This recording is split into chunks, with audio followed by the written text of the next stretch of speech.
one of my little strategies was when I got into the car after a day of work at a school, and I would drive and often get quite tired and relaxed before I'd get home, especially in winter. Well, I would follow that sensation. Instead of going in and having a cup of coffee, I'd just lay the seat back for about 5 minutes and have what was now known as power nap.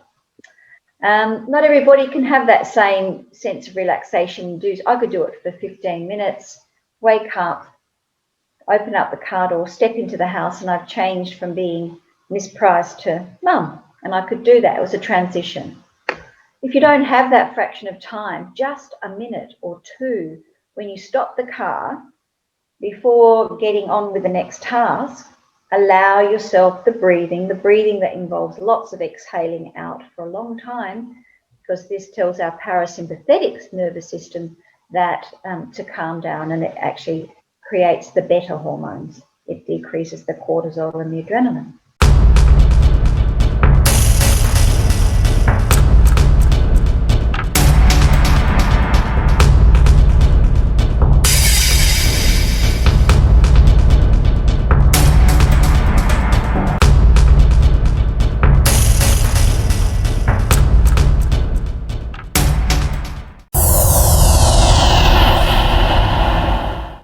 Talking with the experts. Hello and welcome to Talking with the Experts. My name's Rose Davidson from rosedavidson.com, and Talking with the Experts is about all things business by business owners for business owners, and you can find it on all good podcasting streaming platforms and on YouTube. And today my guest is Mandy Price, and Mandy's business is Welcome to Wellness, and we'll be discussing recovering from burnout. And Mandy is an educator, counsellor and celebrant who runs her own business, Welcome to Wellness. Her mission is to inspire women to value their health and prioritise it to avoid adrenaline burnout. Mandy has worked in the area of health and personal development for decades and is passionate about reminding women of how they can live healthier and happy lives, especially in these challenging times. Having left the security of the education department 6 years ago, she has needed to develop many new skills as an entrepreneur and has a newfound respect for those people who choose to start up and run successful businesses. Thank you for joining me, Mandy. Thank you, Rose. Welcome. I'm very happy to be here. Terrific. So, I know that running a business requires a lot of commitment. I know that, and you need to be on the ball 24/7 pretty much. So you need to be, obviously vision driven, and you work, long hours. And so how can people avoid the burnout in the first place? Well, personally, the idea of being very mindful about how much time you're spending in a work mode and getting that balance, and knowing that your body needs time to recover, needs time to be, not working physically and mentally, and making sure that those times do happen. And it might mean changing a natural behavior to just go, go, go. It might mean actually realizing that you may need to do it differently. If in fact you don't learn ways to do it differently, you may end up having to, as a consequence of losing, your vitality and your good health. I know a lot of us, especially women, don't have holidays from their business, because we've got children, we've got a partner or a husband, we've got a household to run. What can we do to find that inner wellness that we all need to have to be able to thrive? I've got a page on my webpage called Schedule Self-Care. So I suppose it's about valuing and acknowledging the importance of it. And I speak at retreats, which I hold for women to rest and restore, that if we don't actually consider our health a very important asset that we need to look after, it's very easy to take for granted. And if you allow your health to get so bad that in fact you end up running around and getting exhausted and getting resentful and getting inefficient, and you get actually gradually sicker and sicker, then one day maybe you cannot care for all the people in your life. You can't do all the things that you want to do, and you actually become the one that needs to be cared for. So I talk about us having to have it's our own responsibility, because if you do love having energy and being vital and getting the most out of life, burning the candle at both ends is a short-term scenario. If you attempt to do that for a really long time, and I know from experience, our bodies have limits.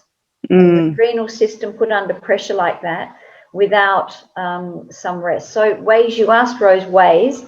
Well, scheduling the self-care.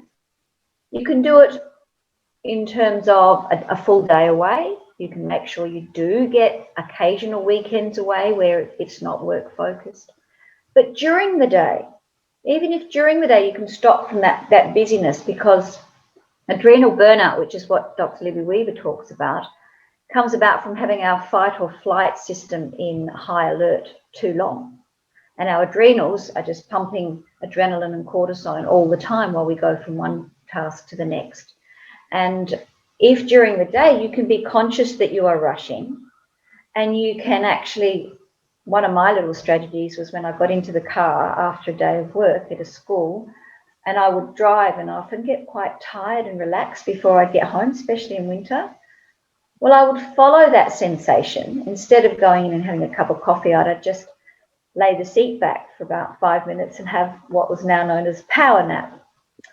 Not everybody can have that same sense of relaxation. I could do it for 15 minutes, wake up, open up the car door, step into the house, and I've changed from being Miss Price to Mum. And I could do that. It was a transition. If you don't have that fraction of time, just a minute or two, when you stop the car before getting on with the next task, allow yourself the breathing that involves lots of exhaling out for a long time, because this tells our parasympathetic nervous system that to calm down, and it actually creates the better hormones. It decreases the cortisol and the adrenaline. Yeah, so I know all the good, the feel-good hormones like cortisol and all of those, not cortisol, serotonin and all of those ones. Yeah. How can we make them a lot better during the day when, we're having a really stressful day, especially, the million phone calls or a million text messages or messages just, and then you get home and the kids demand you straight away. I know when my kids were little, it was like as soon as I walked in the door, it was just like full on, Mum, can you do this? Can you do that? How can you, I guess, train your family to not, attack you as soon as you walk in the doorway? Well, that's a really good question, because whilst at retreat, I talk about the healing salves or the balms, and I call it silence, nature, storytelling, movement, and I think it's movement. So all of these things have been used for a really long time by ancient people to help us maintain our health. So if during your day you're not, movement's probably happening, but probably movement out of necessity, not movement for, joy. Silence. Now, not everybody's comfortable with silence, but it is a very restorative thing. And humour. So the idea of knowing as you walk in the door that this could be stressful, I've got people demanding of me, I think you have a right to say, I need 5 minutes, everyone, or maybe 10. If you want to start small, that's fine. And I'm just heading to my room for a little while so that I can come out and be a better mum and a better partner for you tonight, because I need to. And it might be just stepping into a quiet space. I don't know, little kids might be harder, but you've got primary or secondary kids, they should be able to get that. And you literally retreat. If you haven't stayed in the car, you can literally retreat into your room or go and sit in a garden, because nature, we know the importance of ecotherapy, it's called. Nature provides a lot of negative ions which our body needs, especially if it's been, sitting in an office or a car where there's a lot of metal and electricity. So you need to, get your body rid of those MRIs, EMIs, MRI, electromagnetic radiation. Yep, EMRs, those things, I mean? Yeah. And so that, energetically you're feeling less laden. So, if it can't be your bedroom or your own garden, maybe, at lunchtime, instead of sitting at the desk with a bowl of food you're hurriedly eating, consciously step away and walk or sit in a park. There's some ways. Yeah. Well, in Adelaide, it's pretty easy. It's not so easy in other places, but, No, that's true, I suppose, if you are in COVID. But if you've got your own backyard and, keeping some kind of bit of nature around you, try to get close to it. And water's really good for that as well. So if you are in a position of a Saturday morning, or if you get any time off to walk the beach, especially barefoot, all of those things enhance your central So nervous system. at your retreats, Mandy, what sort of things do you practice at those retreats? Well, it's a way of first experiencing a wonderful sense of relaxation at last. And a lot of the women that come in are very wired, which means they're already on high alert, and they've fallen in the door hoping to experience something different. So I do get the body moving with some yoga stretches and then a beautiful visualization, and allows them about 20 minutes, 30 minutes of deep relaxation. And for some women, they've never been, it's been a long time since they've had half an hour of their own space to relax, not sleep, but to actually go into a different zone. We actually look at some of the theories behind Dr. Libby Weaver's book, Rushing Women Syndrome. And so we understand the reasoning why we women are at this point in history where we once were given we've now got our father's opportunities, but we still have our mother's responsibilities. So we actually have a double shift. So the reason I do what I do is just knowing where we are at this stage of history. I see so many young women and older women, the working women that should work as if she didn't have children, and the mother who needs to parent as if she didn't, wasn't a worker. So that continual conflict is where it does wear you down. So we sit in circle and we talk about worthiness, we talk about the importance of self-care, we talk about the consequences of not tending to it. Where I hold my retreats, they're always in a natural environment, or whilst they're in the city, Sophia has a beautiful garden where we literally sit in silence for half an hour. And that might sound a bit naff, but the reality is once women have been given permission to just go outside and be with themselves in an incredibly peaceful and beautiful place, that is really quite therapeutic. And it's one of the sessions I get great feedback on.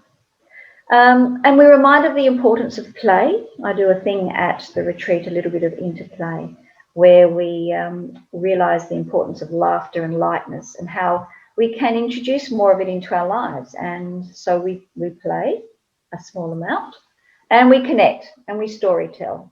And we also do some meditation on that allows us to get back in touch with our intuition and seek and look into our own wisdom and get a bit of clarity on, where we are now and what we'd like to do when we step away from retreat. We make a bit of a commitment to self-care for the rest of, certainly the next week. How are you going to be kind to yourself? And then some of these strategies people adopt and have fed back to me that they found it a really useful day for them to have learnt the strategies, and some of them implement and change some of their mindsets about their own worthiness to be looked after, because the day is intended to nurture women, because women are so frequently the carers and the nurturers. They don't always get that themselves. Yeah, very true. Very true. I don't know. Sometimes, men need these things as well. Are there any places for men that you know of that can go and get these same sorts of things? Because, men are often, burnt out as well. And sometimes they're the carer and the nurturer because there is no woman on the scene. Absolutely. And, I totally agree that men need it, and men may have a cultural pressure even more so about being driven in terms of their work. I think men's workplaces can create huge amounts of stress for them. However, I just personally find that working with women in an all-women's environment, has always been something I feel comfortable with and I feel is within my expertise. There are retreats for men, and I'd have to sort of get onto my Facebook page and be able to find a couple for you. I find sometimes the ability to entice and encourage men to go on these events is often the hard thing. As much as they need it and deserve it, maybe they don't always feel it's okay to take that time out. I don't know. Do you have any answers to that, Rose? I don't know. I just thought you may know something, because I know I do have a couple of friends that are sole parents and they work, and they could certainly use a bit of time away. Well, actually, I'm part of a goddess movement with Diane McCann, and that movement does run workshops for men, and the name of which I've forgotten, but if people were to Google Beyond the Ordinary with Diane McCann, there would be somewhere along her tabs opportunities. There's workshops for men as well, which would be highly recommended. Yeah. Perfect. Thank you for that information. I'm sure that someone will take that up, because I think it's really important that that they get the help that they need for all this stuff, especially in light of what's going on in the community at the moment, and with all the the rallies and so forth, and the workplace bullying and harassments and all sorts of things. I think these retreats are a great way for men and women to just to chill out, basically. Yeah, I think chilling out is one thing, and then well, I will say it, at times at retreat we get some insight, we actually shed some tears, we get supported, and sometimes it's knowing that you might be in a space with other people who you don't know, that for some people could be a little bit threatening, like vulnerability, as Brene Brown has spoken about in many of her books, is something that many of us are fearful of. But if only we could be willing to display and show it a bit more, how deeper our connections would be and how more, meaningful would our relations be. So, yeah, I think learning certain things in workshops, retreats, is something I've been doing for years and I love doing, but not everybody has that same inclination or desire. No, it's horses for courses, really, and if we're all the same, the world would be really boring, wouldn't it? Yeah, absolutely. Yeah, but I know there are benefits for not just the person who comes on retreat, because if they've made some mindset shift, if they've acknowledged that they need to be differently and think differently about themselves, then their positive changes will impact on the loved ones around them, and that has to be good for everyone. Yeah, absolutely. I think mind shift has a lot to do with a lot of things in life, and how you think of yourself and how you think of others, and if you can make a shift in the positive way, then it's got to benefit everyone. It's a win-win, really.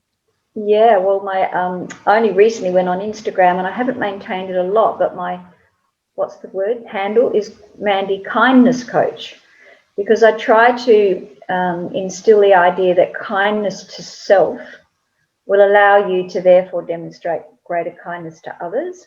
And so many of us, not just women, but so many of us can't show that kindness to ourselves because we're so busy out in the world doing it, as perfectly as we can, and not being gentle and kind on ourselves when we know we need some downtime or we need a rest or we just can't keep going. Yeah, absolutely. So, I totally 100% agree with you, because I'm not often kind to myself, and I know I should be. And I need to slow down sometimes, and then I get really tired, and then I think, oh, I haven't really done much, but to be honest, I have done quite a lot. Yes, and I think there's this sense of we've got to be doing to feel productive. Brene Brown mentioned something about we often measure ourselves on our net worth rather than our self-worth, and we are human beings after all, not human doings. That's it, or human machines. Yeah. Cyborgs, not yet anyway. Not yet anyway, no. Yeah. So, Mandy, have you written any books other than, doing your retreats? To be honest, Rose, I really thrive on one-to-one and group interactions. Having been a teacher for a long time, having attended retreats with wonderful facilitators and doing a bit of public speaking and as a celebrant, I do like spending my time enjoying and experiencing people and find that so much stuff bounces off of others, and sitting down and writing stuff, which I honestly think there's enough books out there on the topic that I would call myself an expert in. I just tend to create or gather bits of information from wonderful writers and then try to put it in a form that is sort of easy and understandable and then able to be implemented. So I like to be helping people do it, understand it and experience it rather than read it. But my hat's off to anybody who does sit down and want to put their stuff in. Yeah, I don't know. Yes, me too. I that was one of my goals this year, and I was still humming and ahhing about it. It's just, I don't know. Do you feel passionately about? Do you like writing? I have to be in the mood. Yeah, same here. I enjoy writing and doing short bits and blogs, but to create it in an order that's sequential and all of that, no, I haven't thought about it. No. All right then. So where can people find you, Mandy? They can find me on my website at www.welcometowellness.com.au, or my Facebook is Adelaide Day Retreats. Perfectly perfect. Well, I'm so glad that you joined me today. Is there anything that you would like to impart to our audience before we finish up today? I just encourage you all to acknowledge that your health is your wealth. And if your business is consuming you and worrying you, question, what are you working so hard for? Are you getting time to enjoy what it is you're working so hard for? And to ensure that you have an attitude of balance and kindness to yourself when you know you've reached your limit. It's okay to say, I need to stop and rest. Perfect. All right, Mandy, thank you. I've so enjoyed our chat today, and I'll look forward to talking to you very soon, probably. Okay, Rose, that would be lovely. Thank you for having me on. Thanks, Mandy. Bye-bye. Bye.